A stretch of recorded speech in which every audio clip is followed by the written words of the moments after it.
welcome back. You were live on KBLP with the Book Corner. And last we left off, we were talking about J.R.R. Tolkien. He's best known author of the classic, they call them high fantasy works. And Robert Jordan is also what they call high fantasy. Tolkien wrote The Hobbit, Lord of the Rings, and The Silmarillion.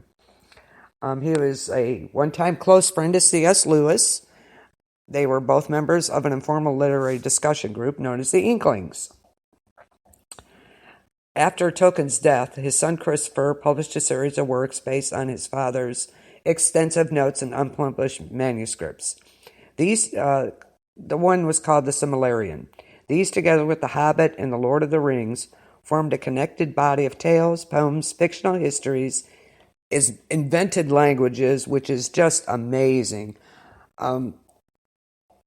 I don't know how he kept track of how he was doing that.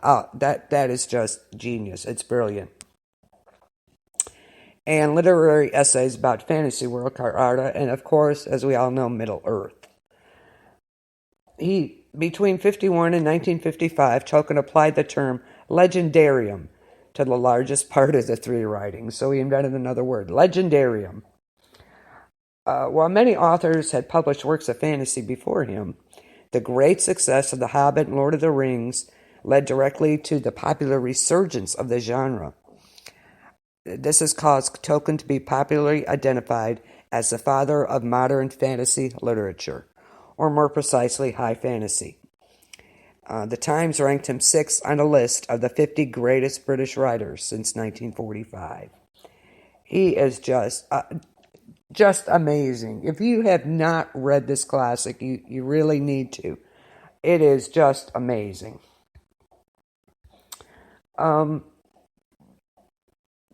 Tolkien's favorite illustrator, the eventual adventures of Tom Bombadil and Donald Swann, who set the music to The Road Goes On Forever, created illustrations to The Lord of the Rings in the early 70s. And she sent them to Tolkien, who was struck how they bore the same style to his own writings.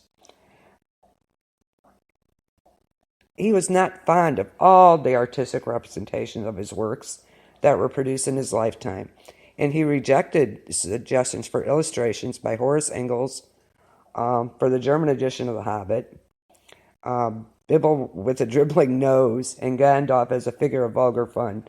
So he was not happy with some of this stuff that some of the artistic ventures of some of these people. He had to miss dramatic representation of his fantasy